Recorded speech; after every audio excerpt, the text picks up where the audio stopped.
السلام علیکم ورحمۃ اللہ وبرکاتہ۔ ان الحمد للہ نحمده ونستعینه ونستغفره ونعوذ باللہ من شرور انفسنا ومن سیئات اعمالنا من يهده الله فلا مضل له ومن يضلل فلا هادي له أشهد أن لا إله إلا الله وحده لا شريك له وأشهد أن محمدا عبده ورسوله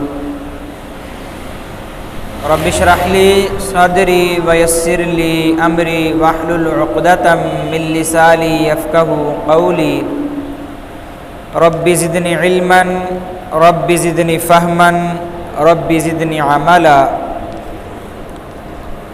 اللہم صلی علی محمد وعلی آل محمد کما صلیت علی ابراہیم وعلی آل ابراہیم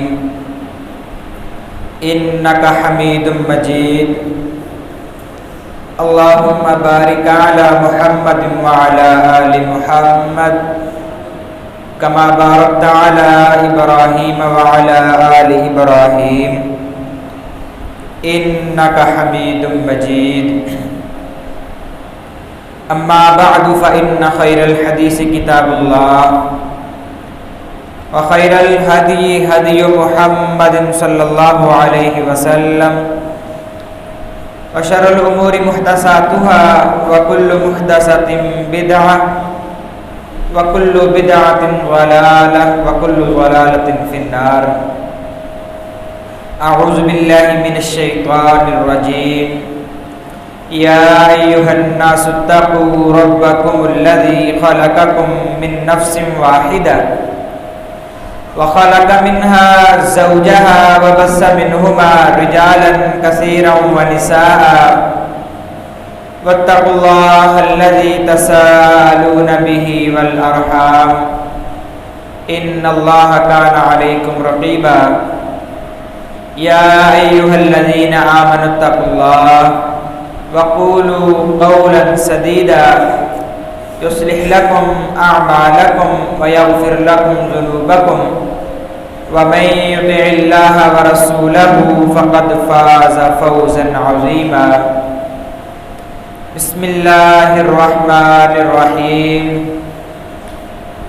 وَإِذِ ابْتَلَى إِبْرَاهِيمَ رَبُّهُ بِكَلِمَاتٍ فَأَتَمَّهُنَّ قَالَ إِنِّي جَاعِلُكَ لِلنَّاسِ إِمَامًا قَالَ وَمِنْ ذُرِّيَّتِي قَالَ لَا يَنَالُ عَهْدِ الظَّالِمِينَ وَقَالَ تَعَالَى وَاذْكُرْ فِي الْكِتَابِ إِبْرَاهِيمَ انہو کان صدیقا نبیا۔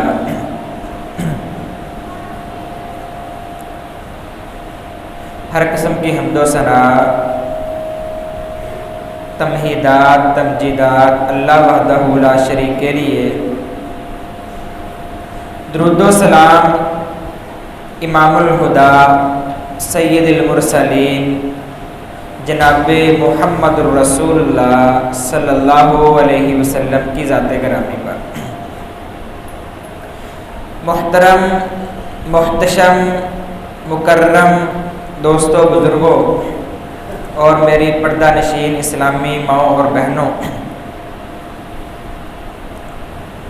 اگر ہم اس دنیا کائنات پر غور کریں تو ہمیں پتہ یہ چلتا ہے کہ اللہ کی جو ذات ہے وہ بہت بڑی ذات ہے۔ زمین و آسمان کو ماپنے کے آلے ابھی ایجاد نہیں ہوئے، ان کا محیط، ان کا دائرہ، ان کی وسعتیں اب کھربوں زمینیں مل کر کے ایک سورج کا مقابلہ نہیں کر سکتی، کھربوں سورج مل کر کے ایک چاند کا مقابلہ نہیں کر سکتے، اور خربوں چاند مل کر کے ایک ستارے کا مقابلہ نہیں کر سکتے، اور خربوں ستارے مل جائیں تو ایک سیارے کا مقابلہ نہیں کر سکتے۔ اس طرح یہ سسٹم سارا چلتا ہے۔ یہ جو اتنا بڑا سلسلہ ہے، اس سارے کے سارے سلسلے کے بارے میں اللہ تعالیٰ فرماتے ہیں ہباء منصورا، قیامت والے دن اللہ پھونک مار کر کے اس سارے کے سارے سلسلے کو ختم کر دے گا۔ اتنی بڑی ذات ہے۔ اب اس اتنی بڑی ذات کے اتنے بڑے سلسلے آپ ذرا ان کو دیکھیں، یہ تو چاند ستارے سیارے زمین اور آسمان کا تعلق ہے نا۔ آپ ایک انسان کو دیکھ لیں جس کے لیے اللہ نے ہر چیز تابع کی ہے، اتنا بڑا سسٹم اللہ نے اس انسان کے لیے بنایا ہے۔ آپ ذرا دیکھیں حضرت آدم علیہ السلام، ان کو بنایا، اس کے بعد یہ ایک سارے کا سارا سسٹم اور سلسلہ شروع کیا۔ جب انسانوں کی نسل شروع کی، انسانوں کو پیدا کیا، پھر فرمایا افحسبتم انما خلقناکم عبثا وانکم الینا لا ترجعون، اے انسانوں میں نے جو اتنا بڑا سلسلہ آپ کے لیے بنایا ہے، کیا آپ سمجھتے ہیں اللہ نے انسان کو بنا کر کے ایسے ہی بے یار و مددگار چھوڑ دیا ہے؟ ایسے اس کو چھوڑ دیا، اس کو کوئی پوچھنے والا نہیں ہے؟ نہیں، ایسی بات نہیں ہے۔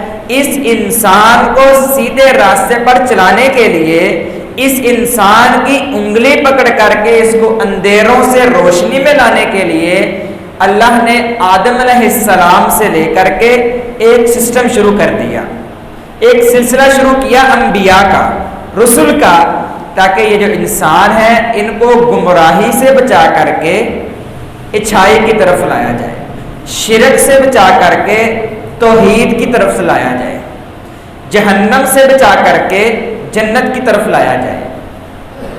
یہ جو اتنا بڑا سلسلہ اللہ نے بنایا آدم علیہ السلام سے لے کر کے پیارے پیغمبر جناب محمد الرسول اللہ صلی اللہ علیہ وسلم تک یہ سلسلہ ختم ہوا۔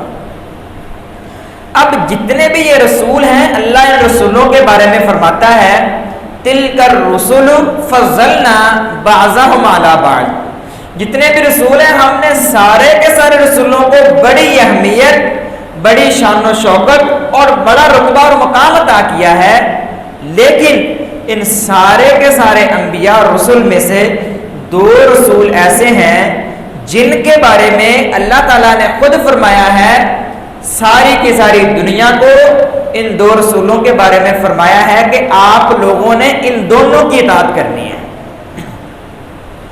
قرآن مجید میں ایک جگہ فرمایا لَقَدْ مَنَّ اللَّهُ عَلَى الْمُؤْمِنِينَ إِذْ بَعَثَ فِيهِمْ رَسُولًا، پیارے پیغمبر کے بارے میں فرمایا۔ دوسری جگہ فرمایا لَقَدْ كَانَ لَكُمْ فِي رَسُولِ اللَّهِ أُسْوَةٌ حَسَنَةٌ، پوری دنیا کو فرمایا کہ پیارے پیغمبر جو رسول ہے نا، یہ آپ کے لیے نمونہ ہے، اسوہ حسنہ ہے، آئیڈیل ہے۔ اور قرآن مجید میں دوسری جگہ یہ بھی فرمایا ہے قَدْ كَانَتْ لَكُمْ أُسْوَةٌ حَسَنَةٌ فی ابراہیم والذین معہ، ابراہیم علیہ السلام اور پیارے پیغمبر جناب محمد رسول اللہ صلی اللہ علیہ وسلم، یہ جو 2 انبیاء ہیں ان کے بارے میں فرمایا کہ اے دنیا والوں آپ نے ان دونوں نبیوں کی اطاعت کرنی ہے، دونوں رسول کی اطاعت کرنی ہے۔ ان کا طریقہ کیا ہوگا اطاعت کرنے کا؟ پیارے پیغمبر کے لیے فرمایا ثم اوحینا الیک ان اتبع ملت ابراہیم حنیفا، پیارے پیغمبر کو فرمایا کہ اے نبی، اے رسول، میرے پیارے پیغمبر، پوری دنیا آپ کی اطاعت کرے گی۔ پوری دنیا میں جتنے بھی انسان ہیں، اگر وہ جنت میں جانا چاہتے ہیں، اگر وہ اللہ کو ماننا چاہتے ہیں، اگر دین کو مانتے ہیں، شریعت کو مانتے ہیں، اسلام کو مانتے ہیں، اللہ کو راضی کرنا چاہتے ہیں، تو پھر اے میرے نبی تیری اطاعت کریں گے۔ لیکن تو نے کس کی اطاعت کرنی ہے؟ پیارے پیغمبر کو یہ حکم دیا جا رہا ہے ثم اوحینا الیک ان اتبع ملت ابراہیم حنیفا، اے میرے نبی آپ نے میرے ابراہیم کی اطاعت کرنی ہے۔ اطاعت سے مراد ان کے اسوہ حسنہ کو اپنانا ہے، ان کو آئیڈیل بنانا ہے، ان کو نمونہ بنانا ہے۔ آپ ذرا درود و سلام پڑھیں، اللہم صلی علی محمد وعلی آل محمد۔ پیارے پیغمبر کو یہ کلمات سکھلائے گئے، اے میرے نبی یہ کلمات کہہ کر کے آپ نے اللہ سے رحمت کی دعا کرنی ہے۔ اللہم صلی علی محمد وعلی آل محمد، اے اللہ محمد صلی اللہ علیہ وسلم پر اور ان کی آل پر رحمتیں بھیج، ان پر شفقت کر، مہربانی کر۔ اگلا جو سبق سکھلایا ہے وہ میں بتانا چاہتا ہوں، کما صلیت علی ابراہیم وعلی آل ابراہیم، اس طرح رحمتیں بھیج، اس طرح شفقت کر، اس طرح مہربانی کر جس طرح تو نے حضرت ابراہیم علیہ السلام پر کی تھی۔ دعا کرنے کا بھی کہا گیا، رحمت کا سوال کرنے کا بھی کہا گیا ہے، تو اسی طرح کہا گیا کہ دعا کرنی ہے جس طرح ابراہیم علیہ السلام پر کی تھی۔ آج ہم صرف اور صرف ابراہیم علیہ السلام کو یہاں تک جانتے ہیں، قربانی کے دن آئے، اچھی قربانی لی، اس کو اللہ کے لیے ذبح کر دیا، جب عید کا دن گزرا ذبح کر دیا، سارا کچھ ہو گیا، اس کے بعد ہم ابراہیم علیہ السلام کو نہیں جانتے۔ ہماری زندگی میں ابراہیم علیہ السلام کا کردار یہی ہے کہ ہم سمجھتے ہیں کہ ابراہیم علیہ السلام جو ہیں ان کے لیے صرف ایک قربانی، ان کی سنت ایک قربانی ہے۔ نہیں، اللہ تعالیٰ نے قرآن مجید میں فرمایا ہے قد کانت لکم اسوۃ حسنۃ فی ابراہیم، جو ابراہیم علیہ السلام کی زندگی ہے اس میں بھی آپ کے لیے آئیڈیل اور نمونہ ہے۔ آئیڈیل اور نمونہ کیوں نہ ہو؟ کس وجہ سے آئیڈیل اور نمونہ کہا ہے؟ آپ ان کی زندگی ذرا پڑھیں، آپ دیکھیں، بندہ حیران ہو جاتا ہے کس طرح ان پر آزمائشیں آئیں، کس طرح اللہ نے ان کو آزمایا، پھر انہوں نے اس آزمائش کو پورا کر کے دکھایا۔ جب ساری کی ساری آزمائشیں پوری ہو گئی تو اللہ نے اوپر سے یہ فرمایا ہے، پوری دنیا کے لیے پیغام دیا ہے، وَإِذِ ابْتَلَىٰ إِبْرَاهِيمَ رَبُّهُ بِكَلِمَاتٍ فَأَتَمَّهُنَّ، اے لوگو میں نے اپنے ابراہیم کو بہت آزمایا، ایسی ایسی آزمائشیں کہ بندہ پڑھ کے بندے کے رونگٹے کھڑے ہو جاتے ہیں۔ اس طرح کی بھی آزمائش بندے پہ آ سکتی ہے، ایسی آزمائشیں اللہ نے ان پر ڈالی ہیں۔ ساری کی ساری آزمائشوں میں انہوں نے امتحان کو کامیاب کر کے دکھایا ہے۔ آپ ذرا دیکھیں، جب ان کے سر پر نبوت کا تاج سجایا گیا، ان کو جب نبوت عطا کی گئی تو سب سے پہلے حکم ہوا، اے ابراہیم آپ نے اپنے گھر سے تبلیغ کو شروع کرنا ہے، اللہ کے دین کو سب سے پہلے اپنے گھر میں لاگو کرنا ہے۔ اپنے والد کے پاس آئے، آ کر کے کہا، اے میرے ابا جان لِمَ تَعْبُدُ مَا لَا يَسْمَعُ وَلَا يُبْصِرُ وَلَا يُغْنِي عَنْكَ شَيْئًا، اے میرے ابا جان مجھے یہ بتلائیں، آپ جن کی عبادت کرتے ہیں، جن کو آپ پوجتے ہیں، جن کو آپ مانتے ہیں، کیا آپ کو کوئی نفع اور نقصان پہنچا سکتے ہیں؟ کیا آپ کے ساتھ باتیں کرتے ہیں؟ کیا آپ کے ساتھ کوئی، آپ کو یہ پتا ہے کہ یہ کوئی نفع اور نقصان کے مالک ہیں؟ ہمیں ان کے بارے میں بتلائیں۔